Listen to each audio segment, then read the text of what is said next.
اساسگزار صلح و وحدت ملی پیشوای ملت پرزیدنت جمهوری تاجیکستان محترم امامعلی رامون سال 2018 سال رشد سیاحی و هنرهای مردمی اعلان نمود. با استفاده از چنین امکانات در برابر دیگر مناطق هنرمندان دهه بنی جماعت میرزاجان شیرینجان و ناحیه شونان بعضی از هنرهای مردمی را از نو احیا نمودند. مطابق به نقشه چاره‌بینی‌های مقامات محلی حکومت دولتی ناحیه شونان بخشیده به سال رشد سیاحی و هنرهای مردمی نمایش هنرهای بانوان برگزار گردید. در این نمایش هنرهای دستی بانوان دهات از قبیل دوزندگی و بافندگی، هنرهای تعامل بانوان به مرکز تماشا گذاشته شدند. ما ز باستان پیام آوردیم، مژده ها از دوستی بر دوام آوردیم. خانه آماده کرده ما برکت دهقان نام دارد. هر یک طعام ما محصول زحمت بابای دهقان است و از مهمان نواز بودن مردم سربلند شاهنان زمین شهادت می دهد. مردم تاجیک از قدیم الایام با هنر والای خود در بین جهانیان مشهور بودند و خوشبختانه امروز ما جوانان تکمیل دهنده هنر اجدادان خود می باشیم.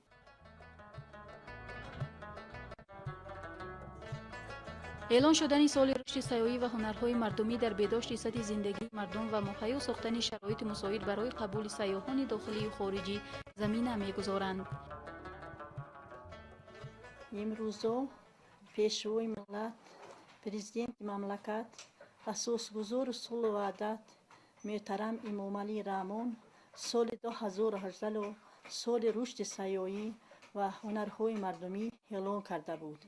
ما مردمان بدخشان خیلی خرسند هستیم، چون که در دوره پیش هنرهای مردمی که بودند قریب از بین می رفتند. این شکر استقلال هست که از نو هنرهای مردمی ایجاد شده.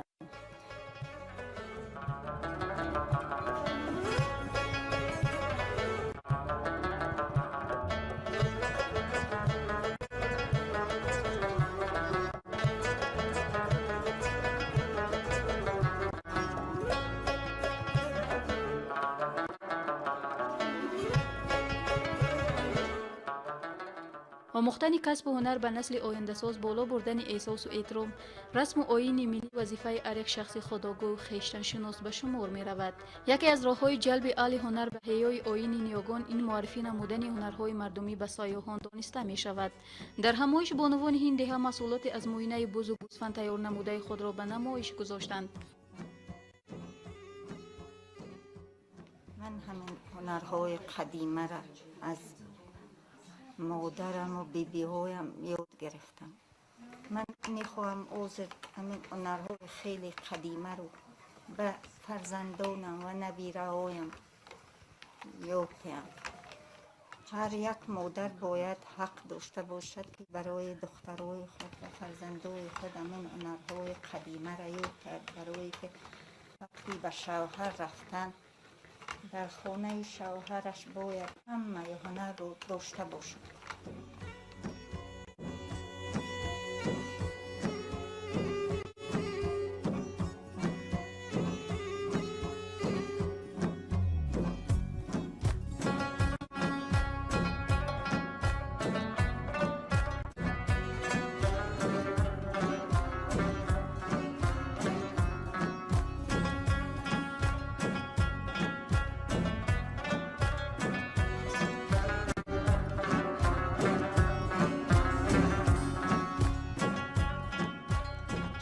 استقلالیت، شکرانه وحدت، شکرانه پیشوای ملت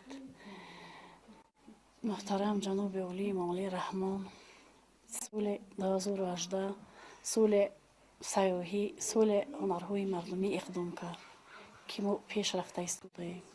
خصوصا برای جوان دختران این بسیار مهم است که آینده سهم خویش خود را گذارند. این هنر رو طرق دوزی میگویند. اینا ایوچه گرفتم، میرم بسم الله ایوچه هم که میخوام دخترانم هم همین خیلی هنر داشته باشم.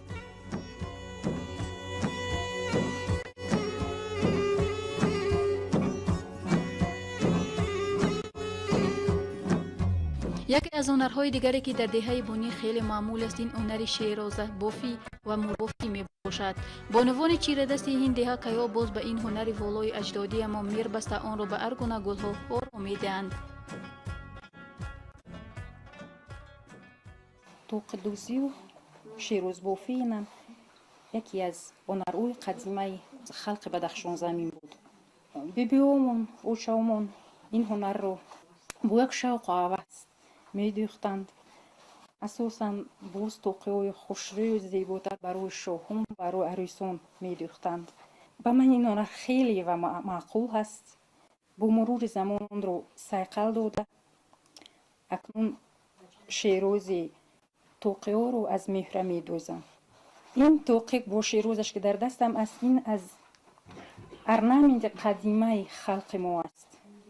من میخواهم که این هنر خود رو اکنون به جوان دختران دیوت خودم بمیزونم تا که اونها از این هنر بهره برند و پیشکش دیگران سازند تا که اونها رو هم شناسند. در وصف مادری خود امام خانم سرود گل دست تو فوارم و دست سپارم. عزیز و مهربانم کیست مادر، فارغ دیدگانم کیست مادر.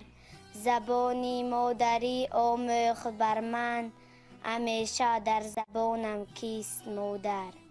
بهار آمد صدای بلبل آمد، نسیمی فارم و بوی گل آمد. لباسی سبز را سارا ببر کرد، کلاهی سبسفید آلو بسر کرد. بهار آمد چمن گل پیش آمد، دلی ما بچه ها در جیش آمد. بهار آمد بهار آمد، گلی سبسن قطار آمد. به دیقان وقت کار آمد، بهاری لاله‌زار آمد. بهار آمد به نیک روزی، بچین گلهای نوروزی. به پیش طاقی زردوزی، بهاری لاله‌زار آمد. گویند مرا چو زاد مادر، پستم به دهان گرفتن آمیخت. شب آوری گاواره من، بیدار نشست و خفتن آمیخت. دستم بگرفت و پا به پا برد، تا شیوه را رفتن آمیخت. یک حرف و دو حرف به لبانم، الفاظ نهاد و گفتن آمیخت. پس استی منز استی است، تا استم و است دارمش دوست.